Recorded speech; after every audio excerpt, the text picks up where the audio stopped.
பதவியை ராஜினாமா செய்த ஜனாதிபதி. மோடியை சந்தித்து அதிர்ச்சி கடிதம். பேரதிர்ச்சியில் டெல்லி வட்டாரம். குடியரசுத் தலைவர் திரௌபதி முர்மு கேரளாவிற்கு 4 நாள் பயணமாக நேற்றைய தினம் புதுடெல்லியில் இருந்து தனி விமானம் மூலம் திருவனந்தபுரம் விமான நிலையத்திற்கு வந்தடைந்தார். அவர் இன்று காலை சபரிமலை ஐயப்பன் கோயிலுக்கு தரிசனம் செய்வதற்காக புறப்பட்டாராம். அதற்கு முன்னதாக அவர் செல்லும் ஹெலிகாப்டரானது நிலக்கல்லில் கரையிறக்க திட்டமிடப்பட்டது. ஆனால் அப்பகுதியில் நிலவும் மோசமான வானிலையை கருத்தில் கொண்டு கடைசி நேரத்தில் திட்டம் மாற்றப்பட்டது. பின்னர் பத்தனம்திட்டா அருகே உள்ள பிரதமம் பகுதியில் புதிதாக தயாரிக்கப்பட்ட இறங்கு குளத்தில், அதாவது குடியரசுத் தலைவர் திரௌபதி முர்மு வந்த ஹெலிகாப்டர் காலை 9:05 மணியளவில் பாதுகாப்பாக தரையிறங்கியது. ஆனால் அவர் இறங்கிய சிறிது நேரத்திலேயே அதன் டயர்கள் புதிதாக போடப்பட்ட கான்கிரீட்டில் சிக்கிக் கொண்டன. இருப்பினும் குடியரசுத் தலைவர் எந்த தாமதமும் இல்லாமல் சாலை வழியாக பம்பைக்கு தனது பயணத்தை தொடர்ந்தார். அதிகாரப்பூர்வ வட்டாரங்களின்படி ஹெலிகாப்டர் வருவதற்கு சில மணி நேரங்களுக்கு முன்பே பிரமதம் பகுதியில் உள்ள இறங்கு தளத்தில் பணிகள் நிறைவடைந்திருந்தன. இதன் காரணத்தினால் ஹெலிகாப்டரின் டயர் சிக்கிக் கொண்டதாக சொல்லப்படுகிறது. பின்னர் சிக்கி தவித்த ஹெலிகாப்டரை போலீசார், தீயணைப்பு மற்றும் மீட்பு பணியாளர்களும் மீட்டனர். இதனைத் தொடர்ந்து சாலை மார்க்கமாக பம்பை சென்ற திரௌபதி முர்மு அங்குள்ள சுற்றுலா மாளிகையில் சிறிது நேரம் ஓய்வெடுத்தார். பிறகு தேவசம் போர்டின் மலையேறும் வாகனம் மூலம் அவர் கோயிலை அடைந்தார் என்ற தகவலும் வெளியாகியிருக்கிறது.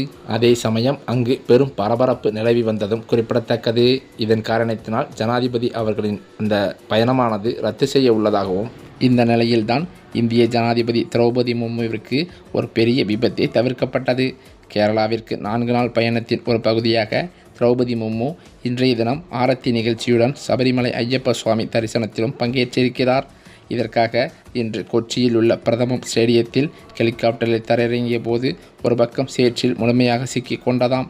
இதன் விளைவாக உஷார்படுத்தப்பட்ட பாதுகாப்பு பணியாளர்கள், காவல்துறை மற்றும் தீயணைப்பு படையினர் மிகுந்த சிரமத்துடன் ஹெலிகாப்டரை சேற்றிலிருந்து வெளியே தள்ளியதால் ஒரு பெரிய விபத்தை தவிர்க்கப்பட்டது. பின்னர் சபரிமலை ஐயப்ப சுவாமி தரிசனத்திற்காக ஜனாதிபதி திரௌபதி முர்மு அங்கிருந்து புறப்பட்டார் என்ற தகவல் வெளியானது. அது மட்டுமில்லாமல் இந்திய குடியரசுத் தலைவர் திரௌபதி முர்மு இன்று சபரிமலை ஐயப்பன் கோவிலில் சாமி தரிசனம் செய்தார். கருப்பு உடை அணிந்து திரௌபதி முர்மு சபரிமலைக்கு தரிசனம் செய்தது பார்வையாளர்களை பார்வையை கண்மிமுட்டியது.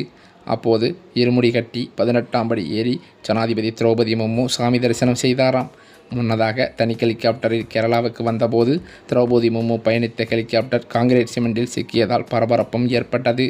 இந்த நிலையில்தான் தோழமையுடன் வந்த குடியரசுத் தலைவர் திரௌபதி முர்மு கருப்பு உடை அணிந்து ஐயப்ப பக்தர்களைப் போலவே இருமுடி கட்டியபடி 18ஆம் படி ஏறி ஐயப்பனை தரிசித்தாராம். இந்த காட்சிகள் சமூக வலைதளங்களில் வைரலாக பரவியும் வருகிறது. இந்த சூழ்நிலையிலோ ஜனாதிபதியை பற்றிய எந்த ஒரு அதிகாரப்பூர்வ தகவல்களும் இன்னும் வெளியாகவில்லை என்பதும் குறிப்பிடத்தக்கது.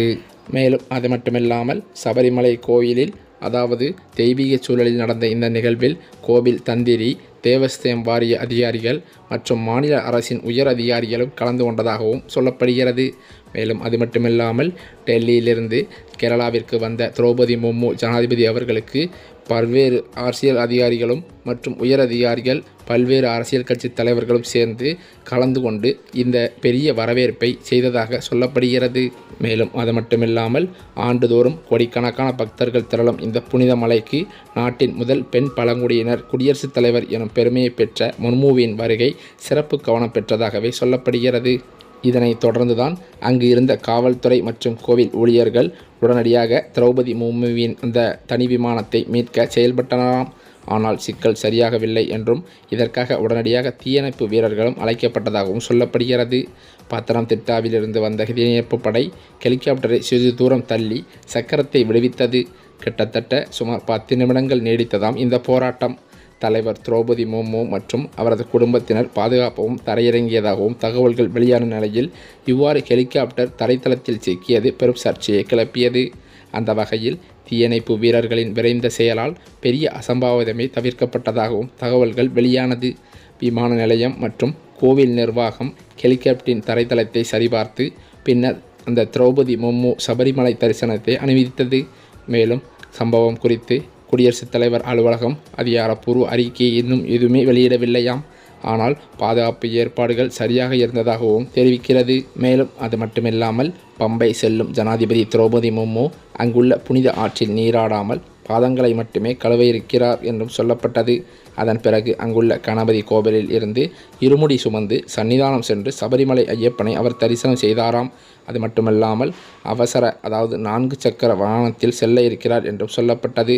அதேபோல அவர் சாலை மார்க்கமாகவே வாகனத்தில் இருமுடி கட்டி அந்த கோவிலுக்கு சென்று சுவாமி தரிசனம் செய்ததாக சொல்லப்படுகிறது.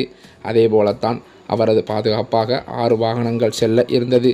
காலை 11:50 மணிக்கு திரௌபதி முர்மு சன்னிதானத்தை சென்றடைந்தாராம். அங்கு அவருக்கு பூரண கும்ப மரியாதையும் வழங்கப்பட்டது. இதற்கு பிறகு அவர் 18 படிகள் வழியாக சென்று ஐயப்பனை சுவாமி தரிசனம் செய்தார். பிறகு தேவசம்பிருந்தனர் மாளிகையில் இருந்து சிறிது நேரம் ஓய்வு எடுத்து அங்கிருந்து அவர் மீண்டும் பம்பை வழியாக பிரதம மைதானம் வந்து டெல்லி புறப்பட்டு செல்ல இருக்கிறார் என்றும் சொல்லப்படுகிறது. இந்த சூழ்நிலையில்தான் 4 நாட்கள் அரசுமுறை பயணமாக கேரளாவிற்கு வந்த ஜனாதிபதி திரௌபதி முர்மு அவர்களை கேரளாவின் ஆளுநரான ராஜேந்திர விஸ்வநாத் அர்லேக்கர், முதல்வர் பினராயி விஜயன் ஆகியோர் விமான நிலையத்திலேயே சிறப்பு வரவேற்பு கொடுத்ததாக சொல்லப்படுகிறது. அங்கிருந்து அவர் சாலை மார்க்கமாக கவர்னர் மாளிகைக்கு சென்று ஓய்வெடுத்ததாகவும் ஜனாதிபதி வட்டாரங்களில் தகவல்கள் வெளியானது. அதே சமயம் நாளை அக்டோபர் 23ஆம் தேதி காலை 10:30 மணிக்கு ராஜ்பவனில் முன்னாள் குடியரசுத் தலைவர் KR ராணாயணனின் சிலையை குடியரசுத் தலைவர் திறந்து வைக்கிறார் என்ற தகவலும் வெளியாகியிருக்கிறது. அதன் பின்னரோ நண்பகல் 12:50 மணிக்கு சிவகிரியில் ஸ்ரீ நாராயணகுருவின் மகா சமாதி நூற்றாண்டு விழாவை தொடங்கி வைக்கிறாராம். அதனைத் தொடர்ந்து பாலா செயின்ட் தாமஸ் கல்லூரியின் பவள விழா கொண்டாட்டங்களில் பங்கேற்று குமரகோமில் இரவு தங்குகிறாராம். அக்டோபர் 24ஆம் தேதி எர்ணாகுளத்தில் உள்ள செயின்ட் தெராஸ் கல்லூரியில் நடைபெறும் நிகழ்வில் கலந்து கொள்ளும் அவர் பிறகு டெல்லி திரும்புவார் என்றும் அறிவிக்கப்பட்டுள்ளது. குடியரசுத் தலைவரின் வருகையையொட்டி இன்றைய தினம் சபரிமலையில் கடும் கட்டுப்பாடுகளும் அறிவிக்கப்பட்டதாம். நேற்றும் இன்றும் பக்தர்கள் இரவு தங்க அனுமதியில்லை என்றும் குடியரசுத் தலைவர் நிலக்கல்லில் இருந்து புறப்பட்ட பிறகே பொதுமக்கள் சுவாமி தரிசனம் செய்ய அனுமதிக்கப்படவில்லை என்றும் இன்று மாலை மட்டுமே பொதுமக்கள் தரிசனம் அனுமதிக்கப்படும் என்றும் தகவல்கள் வெளியானது. துலாம் மாத பூஜைகள் நிறைவதையொட்டி இன்றிரவு 10 மணிக்கு கோயில் நடை சாத்தப்படும் என்றும் கோயில் வட்டாரத்தில் தகவல்கள் சொல்லப்படுகிறது. இப்படிப்பட்ட இக்கட்டான சூழ்நிலையில்தான் ஜனாதிபதி அவர்கள் வந்த விமானமானது விபத்தானதால் இதுகுறித்து விசாரணை நடத்தப்பட்டு வருகிறதாம். இதனைத் தொடர்ந்துதான் திரௌபதி முர்மு அடுத்தடுத்து செல்லக்கூடிய இடங்களில் நடத்தப்படும் நிகழ்ச்சிகள் அனைத்தும் ரத்து செய்யப்பட்டதாகவும் அதிர்ச்சி தகவல்கள் வெளியாகியிருக்கிறது. இதனைத் தொடர்ந்துதான் கேரளாவிற்கு 4 நாள் அரசு பயணமாக ஜனாதிபதி திரௌபதி முர்மு அவர்கள் வந்த நிகழ்ச்சிகள் அனைத்துமே ஒரு நாளிலேயே முடித்துவிட்டதாக, அதனை ரத்து செய்துவிட்டு உடனடியாக டெல்லி கிளம்ப இருப்பதாகவும் அதிர்ச்சி தகவல்கள் வெளியாகி வருகின்றன. மேலும் அது மட்டுமில்லாமல் இவர் இவ்வாறு சென்ற தனி விமானமானது விபத்துக்குள்ளான நிலையில் அவர் பயந்து போய் இனிமேல் எனக்கு இந்த ஜனாதிபதி பதவியே வேண்டாம் என்று அச்சத்தில் அவர் ராஜினாமா செய்ய உள்ளதாகவும் அவரது டெல்லி நெருங்கிய வட்டாரங்களில் தகவல்கள் வெளியாகியுள்ளது. அநேகமாக இன்றோ அல்லது நாளையோ மோடியை நேரில் சந்தித்து ஜனாதிபதி ராஜினாமா கடிதத்தை அளிப்பார் என்றும் எதிர்பார்க்கப்படுகிறதாம்.